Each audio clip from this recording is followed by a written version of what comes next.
You wanna use the mic? No, you guys can all hear me? But, Turn it off. We run down the batteries and we're not using, excuse me. Ah, very good. okay, Don't want to do that. okay. Flying his ass off. What I a can't great, believe that when I put that in the paper, and I said, now, I know this looks strange, but spell it exactly like this. And the editor wrote back and she said, "You're sure?" I said, "Exactly like this." we had fun last year because Captain Kim, his balloon failed its inspection. And he asked if he could borrow mine. And I told him, you may, under one condition. And he said, anything. I said, you name it, his ass off too. So when we flew in the field the first Friday night, we made sure that I flew in first and he flew in second. And the announcer had to say, here comes Jeff Thompson flying his ass off.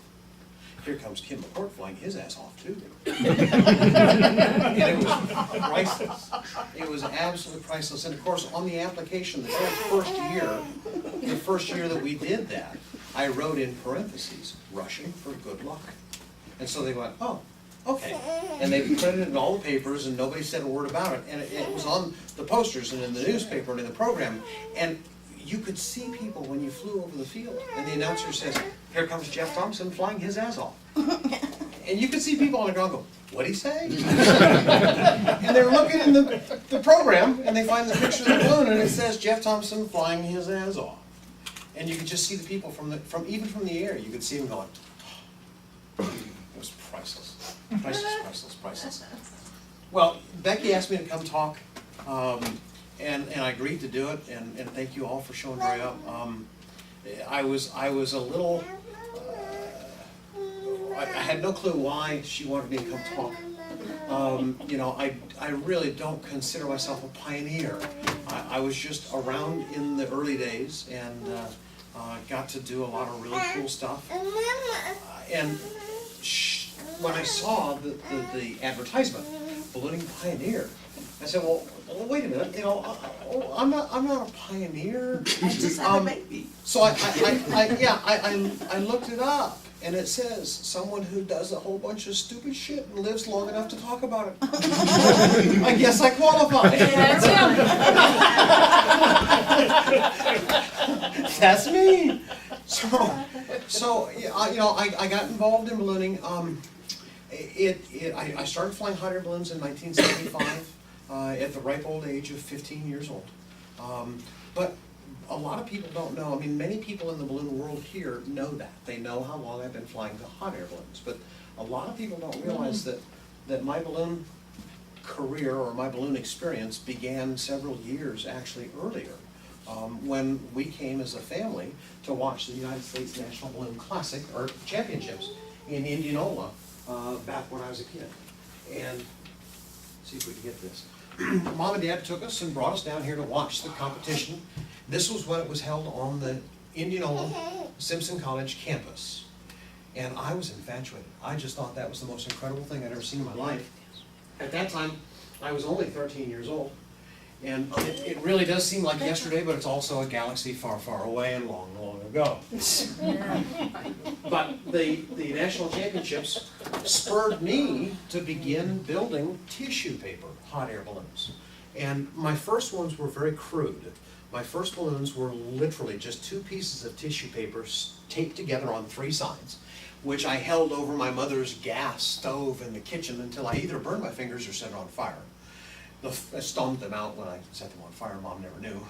But gradually, I started building balloons that were taller, a complete column, straight up in the air. Looked like a flying condom. But we used a charcoal in an old coffee can. And Dad, you remember helping me with those out in the driveway, trying to heat them up. Of course, I realized I needed more volume, and I needed a greater heat source to make it work. So I graduated, I tore my father's Coleman camp stove apart and stole the regulator and the propane cylinder out of it. At that time I was working part-time in a hospital near where my mother worked, and so I got myself a syringe from the hospital, and I pulled the plunger out of the syringe and put a pencil in it and wrapped it with tinfoil, and that became my burner. And I put rubber hose from the propane tank to the thing, and I started flying these things, and believe it or not, I actually realized how I could clip the burner in the throat of the balloon and actually take the burner up with the balloon and sustain them in flight. So I learned to where I could actually fly them. This is one I made for my high school that had the high school name Roosevelt. Now, you have no clue the hours of time it takes to make that out of tissue paper. In fact, one of my student pilots in Florida right now, I challenged him. I said, before I let you solo, I want you to build and fly your own tissue paper balloon. See if you can do it, because the exercise of doing that is great for the mechanics of how it all works. But I actually, at one point in time, built a 17-foot tall tissue paper hot air balloon and used it to fly my bicycle. I actually flew my 10-speed bicycle with a tissue paper hot air balloon. And I was actually looking at the possibility of flying myself in a tissue paper balloon. Believe it or not, a tissue, not you, Tyler, a tissue paper tissue paper will hold about 4.5 pounds per square inch of weight. A hot air balloon in flight only holds about 4. So in reality, you could make a balloon out of tissue paper and it would fly a human being. Now you would have to use strapping tape to disperse the weight load of the load you're carrying. But the tissue paper itself will hold the air inside and carry the weight. How cool is that? So, in fact, in the old days, we used to say, if you can get them out of the bag and get them in the sky without tearing them, they'll fly fine. And that's so true. The toughest thing we do to our balloons is during the inflation process and the deflation. The flying's not that tough one. It really is. The other thing a lot of pilots don't realize nowadays is every minute your balloon is out of the bag, it's dying. Every minute that thing is exposed to the ultraviolet light and the outdoor conditions and it's dying. It's taking the life out of your balloon. So when it's time to go fly, get that thing out and get it up. And when you get on the ground, pack it up, put it away. And we've got guys down in Florida that fly and they'll get 400 or 500 hours out of their balloon. Flight hours. We're getting 700, 800 because we put them up in 12 minutes, we pack them away in 10.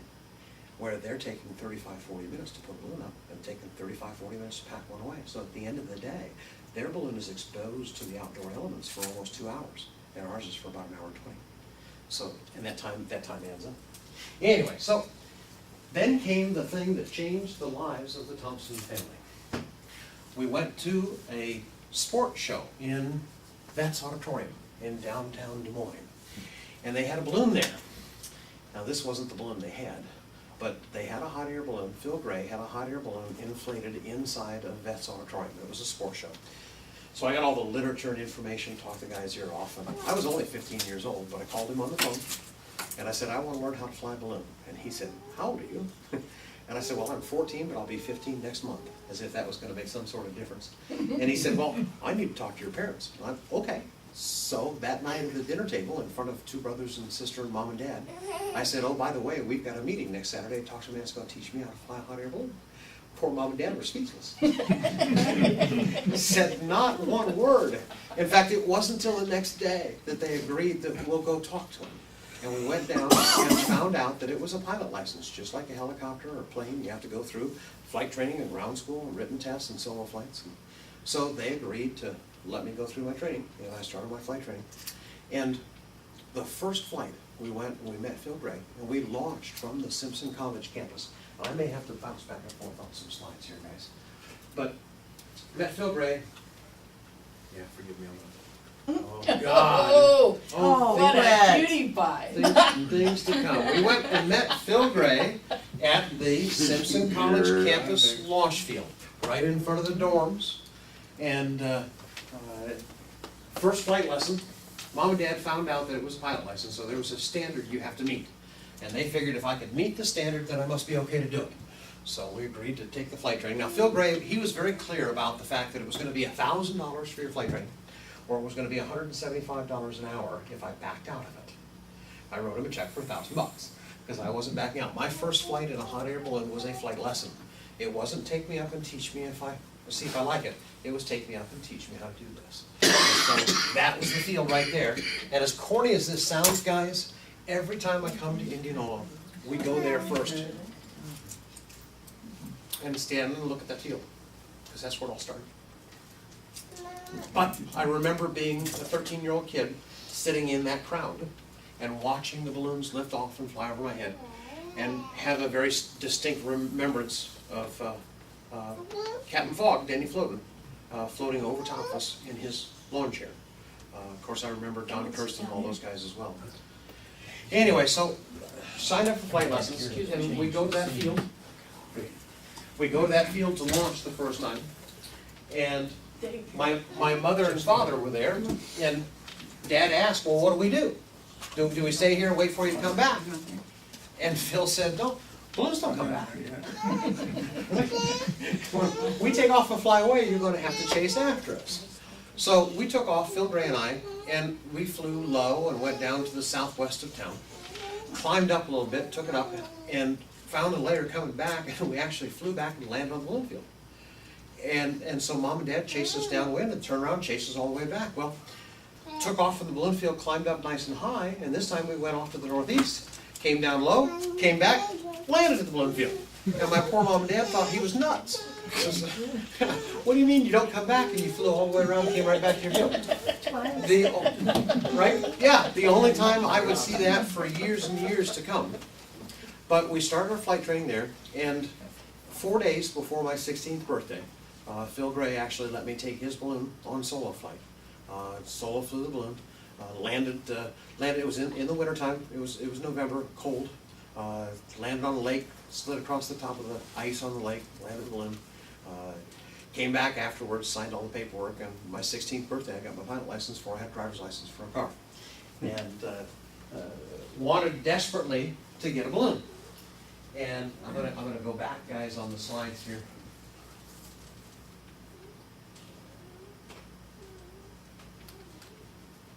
And forgive me, because originally, Forgive you as Is much. that Jim right there? Yeah. Oh, I got that. You knew him then. I know, but I didn't remember all the shades and the dark hair. Oh, there's, I've got some gems in here, Look at guys. the whale. All Oh. right, well, back here to this one here.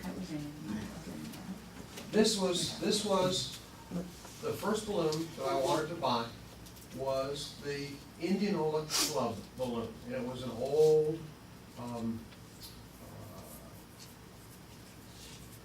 wait a minute. There we go. No, you're back. No. Well, no, you just, it was clicking on It was an old Aerostar, or Raven at that time, with the 4 camber. It was the Indianola Balloon Club balloon. And Mom and Dad said, no, that's not the balloon for you. And I was devastated, cried for 2 days. But they were right, they were absolutely right. And it wasn't much longer after that when Phil Gray decided he was gonna sell his Rally. Well, by golly, that was the balloon I was trained in. And so that was the balloon that we bought, and called it the Blue Max. The Blue Max in those days had an instrument pack on it about the size of a loaf of bread, and they were all mechanical. If you wanted a good reading, you had to tap on them to keep them moving to get a good reading on the instruments. And of course, if you had anybody on board with you, that inspired great confidence when the pilot's flying along tapping on his instruments to get a good reading. But that was what my first balloon was. It was the Raven Rally right there, complete, ready to fly, except you ran out of fuel. At the state championships in '77 in Fort Dodge, Iowa, I ran out of fuel, landed out in the middle of a cornfield someplace because 2 tanks was just not quite enough. So we ordered another one right away. Incidentally, I still have a square shooter burner and a set of instruments like that, believe it or not. And that's a picture of me, Albuquerque, New Mexico, wearing helmets because that was our standard procedure. Nothing was padded. The baskets were a fiberglass garbage can looking thing. Budweiser was a sponsor. And you wore jumpsuits because that was cool. And you wore your helmets, and you had one single little burner like that on the balloon, and the basket was wobbly as can be because you didn't have the 4 corner points like we have nowadays. It all came down to one little square there in the center, so that would make it wobble quite a bit. But what the heck, right? Let's go flying. So, isn't that great? And that's Albuquerque, New Mexico, 1977. That is Brother John, you see, with his back toward me and the white glove on his hand. And my father's brother, Jerry, on the left side of the screen in the red jacket. there's the family. Yeah. That's true. There's Julie at, I think, about 11 or 12 years old. Think about this for a second. Imagine being in Albuquerque, New Mexico, 1977, with a sky full of 300 balloons.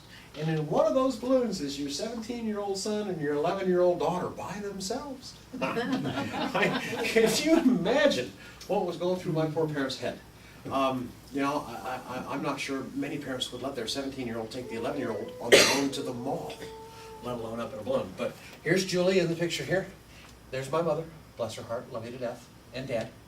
My brother Jay, my brother John, and myself. Yeah. Isn't that neat? Yep, and the family station wagon. Believe it or not, here's some more shots of Albuquerque. Sister Jewel and Mom and Dad and stuff in the background. Here's the family station wagon, decorated and ready for the Albuquerque parade. Believe it or not, with a little boat trailer that my father helped me convert to a flat bottom trailer that was just barely the size of the basket. And the inflator fan mounted to the neck of that small trailer. And we wore helmets in those days, and notice the drop line. A rolled up coil of rope hanging from the outside of the basket that you drop down to the ground. Right? Now, I see that too. there is Papa helping me get the balloon hooked up, my brother John in the baseball cap near the basket, and me in my, of course, white jumpsuit at that time, getting ready. This is also in Albuquerque, New Mexico, with a whale balloon in the background. Good old 1970s Save the Whales thing. So now we're back up to Indianola. Well, Indianola was where I got my first flight lesson, and that's where I also started learning how to fly. And Phil Gray was my instructor, bless his heart, was very patient with me, answered all of my questions, and taught me how to fly. That's a shot of me. Wow. And at one time, I was actually good looking. Wow. That is the 1978 National Championships. Why I You ended up take after finishing your third father. in the country. An interesting little story in Albuquerque, New Mexico. I was a balloon groupie. Before I ever started flying balloons, boy, I knew everything there was about anything and everything in balloons. I was one of those kids where this was my passion, and I knew everything you could possibly want. Well, we had a flight in Albuquerque where you have to drop a tumbleweed on the target. And so we were getting ready to go to the briefing, and I told my ground crew, go out and find me, oh, incidentally, Linda and Rob Bartholomew Oh my God. Wow. in the background. Wow. So, And Matt Whitaker. and Matt Whitaker in the background. And mother and father. So, I told the ground crew, go out and find me a really big tumbleweed. And I go off to the pilot briefing, and I come back from the pilot briefing, and there's a huge crowd of people around the station wagon. They'd found an 85-pound tumbleweed that was bigger than the basket of my balloon. And strapped it to the luggage rack on top of the car, and they thought